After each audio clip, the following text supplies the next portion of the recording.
Aceh dengan latar belakang sejarah dan masyarakatnya tercatat hidup damai di bawah tradisi Islam yang mengakar dalam budaya dan adat.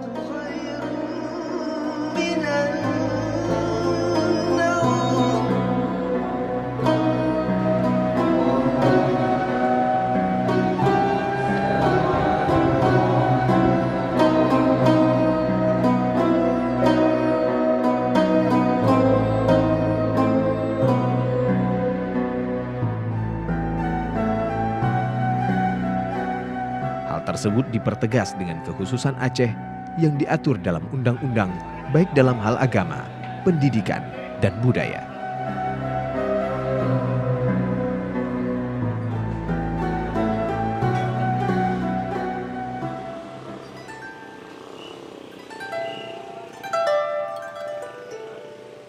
Di pusat pasar Penayung Banda Aceh, pedagang dari berbagai etnis berbagi lapak.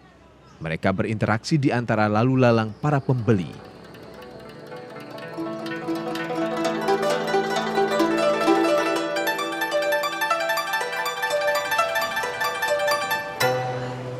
Suasana gang pasar sayur di Jalan WR Supratman Penayung Banda Aceh selalu ramai saban hari. Meski berbeda etnis pembeli di sana, tidak membeda-bedakan saat berbelanja. Kita tahu sebenarnya Islam ini adalah agama yang menekankan moral, sikap, dan perilaku. Islam terkenal dengan sikap moralnya dan akhlaknya yang membuat siapapun yang lain tertarik kepada sikap dan perilakunya. Maka dalam hal itu, di saat ada orang takut kepada Islam, melihat fenomena Muslim sebenarnya yang jauh dari Islam. Islam itu rahmatan lil alamin. Artinya Islam itu memberi solusi bagi semua aspek kehidupan. Dia tidak parsial. Baik dalam ibadah, dia memperbaiki ibadah dengan Tuhannya, juga memperbaiki sikap dan perilaku di dalam berinteraksi antar sesama, walaupun dengan non-muslim.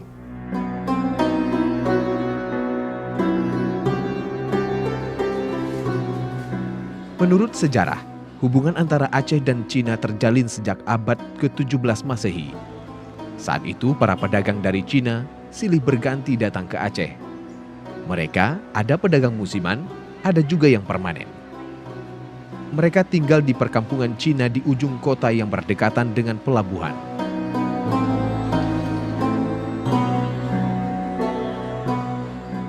Kata penayung sendiri berasal dari pepayung, yang berarti memayungi atau melindungi. Dalam sebuah hikayat disebutkan bahwa Penayung merupakan tempat Sultan Iskandar Muda memberikan perlindungan atau menjamu tamu kerajaan yang datang dari Eropa dan Cina.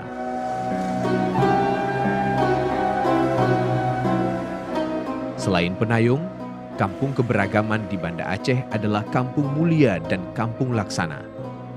Tempat itu juga dihuni beragam pemeluk agama, baik Islam, Nasrani, maupun Buddha, dan berbagai etnis lainnya.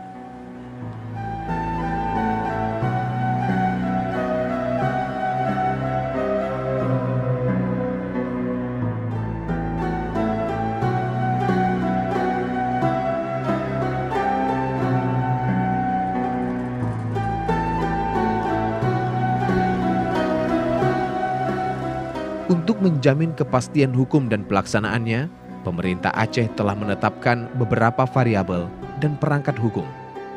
Hal tersebut diatur dalam undang-undang daerah atau dikenal dengan kanun. Terkait penegakan hukum Islam, telah disahkan undang-undang khusus. Penerapannya juga hanya terbatas pada warga Muslim, sedangkan non-Muslim diberi kebebasan memilih dasar hukum antara KUHP atau kanun. Uniknya dalam beberapa kasus penegakan hukum, warga non-muslim cenderung memilih dasar hukum Islam, dikarenakan dirasa lebih adil dari segi hukum jera dan beban fisik, serta sanksi sosial.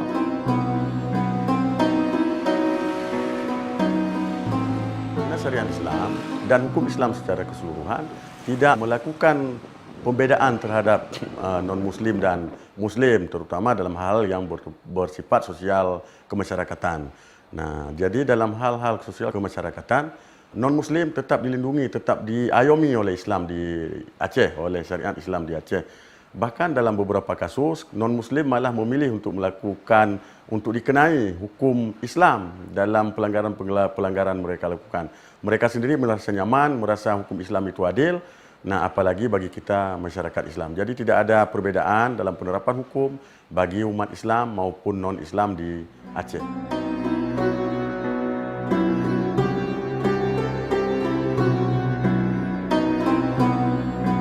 Penerapan hukum syariat Islam di Aceh tidak hanya pada hukuman jinayat saja.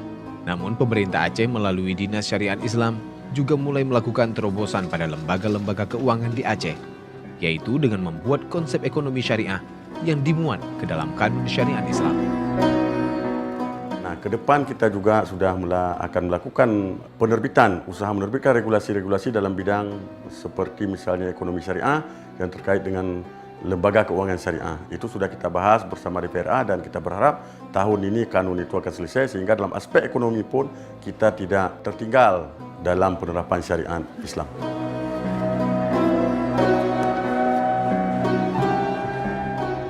Pelaksanaan serta usaha penerapan kembali hukum syariat Islam ke semua sendi kehidupan masyarakat Aceh bukanlah sebuah perintah undang-undang semata, tetapi hal ini berdasarkan kajian perjalanan historis masyarakat Aceh yang selalu berpegang teguh pada nilai-nilai Islam. Hal ini pula sudah sepatutnya diterapkan kembali sesuai dengan kewenangan yang diberikan pemerintah pusat kepada pemerintah Aceh.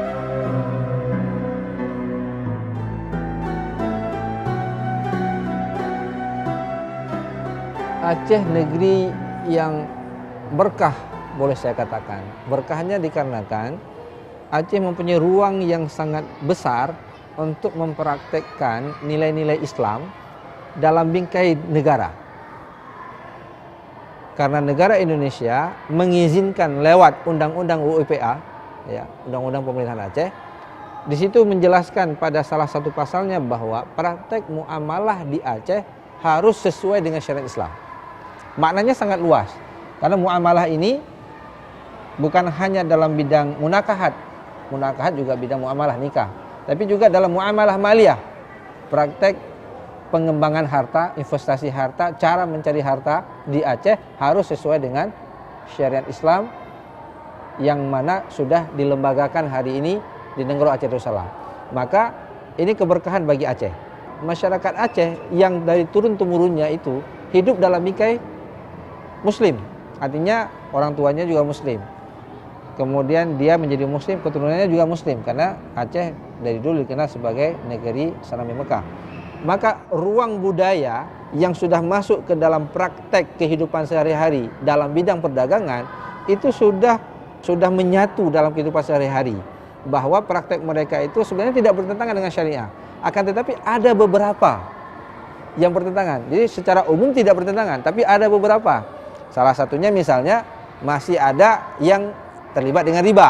Nah, ini perilaku ini yang kemudian berkembang hari ini di masyarakat Aceh yang insya Allah masih punya obatnya ketika kita mencoba melakukan pendekatan sosialisasi, melakukan kalau misalnya orang terlibat dengan rentenir dan riba, kita mencoba memberikan solusi sehingga kemudian dari kebersihan harta, cara mendapatkan harta ini akan melahirkan zuriat keturunan yang baik. Insya Allah negeri Aceh ke depan akan ada generasi-generasi yang bersih hidupnya sejak dari awal, dan ini akan mendatangkan keberkahan bagi negeri yang kita cintai ini.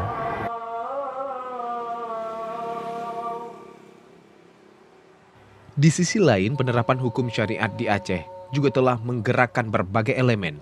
Salah satunya sekelompok pengusaha Muslim di Aceh membentuk sebuah lembaga keuangan syariah bernama Baitul Mishkat dengan tujuan untuk melakukan pemberantasan praktek riba yang hari ini kerap terjadi di pasar.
Jadi Baitul Mishkat ini adalah program dari organisasi IIBF. IIBF itu Indonesian Islamic Business Forum, dan kita ini cabang Aceh. Nah, kenapa berdiri Baitul Mishkat itu berawal dari kita melihat maraknya riba yang berlangsung baik di tengah-tengah masyarakat, apalagi di pasar. Kenapa Pasar Lambaru? Karena Pasar Lambaru ini pasar induk di Aceh Besar dan di Banda Aceh, sehingga kita coba mulailah dari pasar induk itu. Nah, alhamdulillah akhirnya di Januari itu kita cetuskan pembentukan awalnya. Di Pasar Lambaru ini kan sebagian besar yang berjualan ini minim modal, ya, minim modal, sehingga mereka ada yang sebagiannya dia nggak punya modal, tapi dia bisa ngambil barang dulu nanti bayar, dan ini nggak riba. Jadi sistem ini ada pengusaha-pengusaha besar di Pasar Lambaru yang sudah membantu pedagang kecil. Nah, tapi ada sebagian mereka mengambil modal dari rentenir. Nah, ada juga bukan modal, tapi kebutuhan yang lain. Contoh misalnya, dia punya kebutuhan untuk bayar uang sekolah anaknya. Nah, dia berhutang tuh dengan rentenir. Nah, jadi tidak hanya untuk modal, tapi untuk kebutuhan yang lain yang sifatnya juga urgent. Dia pinjam ke rentenir.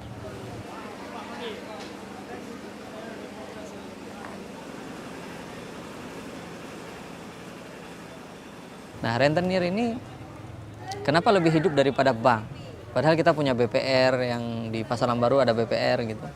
Karena rentenir ini langsung ke lapangan, dia menjemput bola, dan tidak butuh administrasi yang ribet. Nggak perlu jaminan, nggak perlu fotokopi KTP, semuanya nggak perlu. Jadi hari itu kita mau terima langsung teken, selesai. Besok mulai nyicil. Nah, sebegitunya praktek rentenir. Sebenarnya di Baitul Mishkat dari yang pertama kami hadir di Pasar Lambaru, kami mencoba mensimulasi dari angka 500.000 sampai maksimal itu 3 juta per orang. Nah, jadi kita mendapati beberapa hal di situ. Yang pertama, ada kebiasaan berhutang. Ada kebiasaan berhutang. Jadi menyelesaikan segala sesuatu mereka senang dengan berhutang kemudian nyicil. Karakter ini sulit kita rubah. Nah, jadi nanti pada saat dia jualannya kurang baik, maka dia akan macet. Nah, setelah dalam exercise kami, kayak rentenir itu kan dia langsung main force, yang marah lah, yang pokoknya mereka nggak mau tahu, harus ada duit hari itu. Nah, berbeda dengan kita memberikan solusi. Solusinya Baitul Mishkat itu akan melihat alasannya syar'i nggak nih, dia nggak bisa nyicil hari ini. Kalau syar'i kita tangguhkan, dia boleh nyicil besok. Nah, kalau besok juga nggak bisa, kita tangguhkan lagi, besoknya lagi. Contoh, pernah kejadian nasabah kami itu dia masih sisa sekitar 100.000. Nah, pada saat itu dia musibah, meninggal suaminya. Nah, kemudian dia tidak mampu lagi untuk berjualan di Pasar Lambaru, sehingga setelah kita cek dan benar itu, nah, Baitul Mishkat memaafkan. Dan begitu juga hukum syar'inya, kalau kita bisa maafkan itu lebih baik, kata Al-Quran kan begitu. Nah, itu kita praktekkan sebagai solusi. Terus ada juga yang kita tidak maafkan, karena kita menilai dia masih bisa jualan, dia masih mampu berjualan, maka yang kita lakukan hanya penangguhan waktu saja. Nah, itu kita praktekkan dan semuanya alhamdulillah lunas lagi. Nah, sehingga itulah yang kemudahan-kemudahan yang kita coba buat.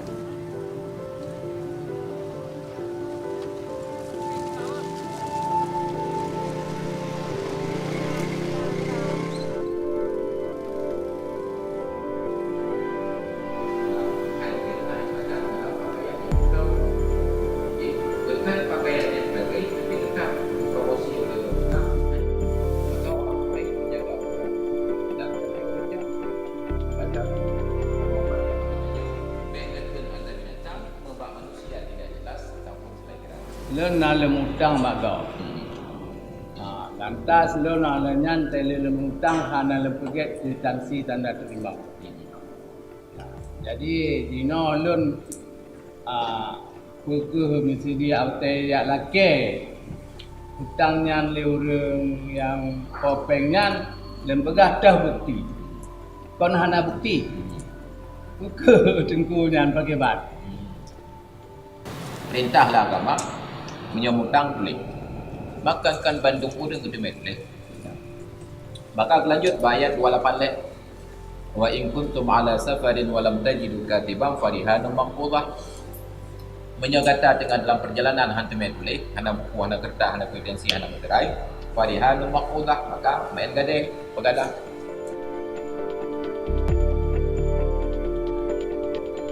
Di samping itu, ada program pengajian yang kita buat setiap hari Selasa jam 11 di lantai 2 Gedung Pasar. Nah, itu sudah lama berlangsung sekitar, ini udah masuk ke 1,5 tahun lah. Nah, setelah pengajian ini lebih menarik. Dan akhirnya yang macet ini semakin hari semakin sedikit. Karena mereka sudah mulai mengenal bagaimana jualan yang berkah. Nah, karena kita di sini mengajarkan bukan mencari keuntungan, tapi jualan itu sebenarnya mencari keberkahan. Sehingga seperti bagaimana mereka harus menjadi orang yang jujur, menyediakan barang yang bagus dan segala macam, itu akhirnya dipraktekkan.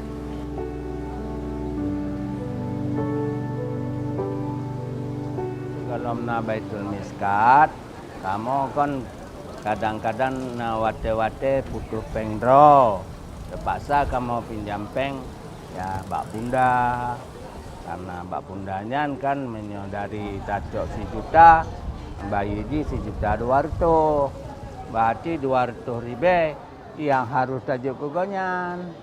Nah, maka dengan lagenyan keuntungan tanya menjadi tipis, malah kadang-kadang yang hana untung, tetapi karena supaya barangnya lengkap, terpaksa cik tacok menangkan di Baitul Miskatnya hana gecok keuntungan dari kepinjam peng bak tanyo. Jadi dengan Baitul Miskatnya tanyo hana payah tajuk sebagian dari keuntungan yang tanyo peroleh dari tamekatnya. Jadi betapa senang di tanyo hana membebani bagi tanyo.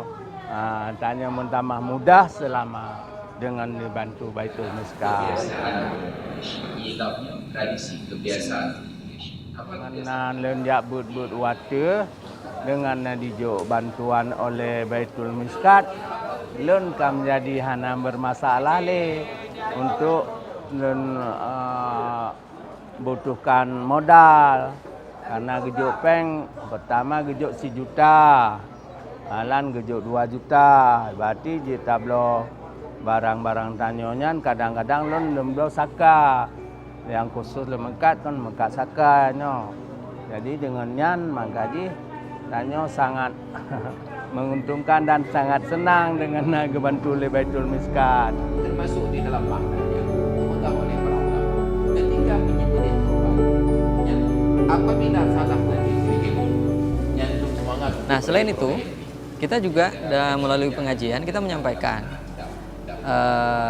Rasulullah itu menganjurkan setiap pelunasan jika ada kemudahan berikanlah kelebihan seikhlasnya. Nah, itu akhirnya nyaknya itu praktekkan. Nah, saya catat itu di akhir tahun 2017 itu jumlah infak pelunasan oleh nyaknya ini atas dasar keikhlasan mereka itu 6.300.000 ribuan. 6.300 sekian, saya lupa ujungnya. Tapi 6.300.000. Nah, itu infak pelunasan. Bayangkan, dalam 1 tahun kita ngumpulkan 6 juta. Nah, di akhir di 2018 dalam catatan saya itu bulan Mei itu sudah mencapai 8 juta nilai infak dari pelunasan. Nah, mereka sudah berinisiatif karena mereka merasakan nikmat ada uang yang tersisa dari bermuamalah melalui Baitul Miskat.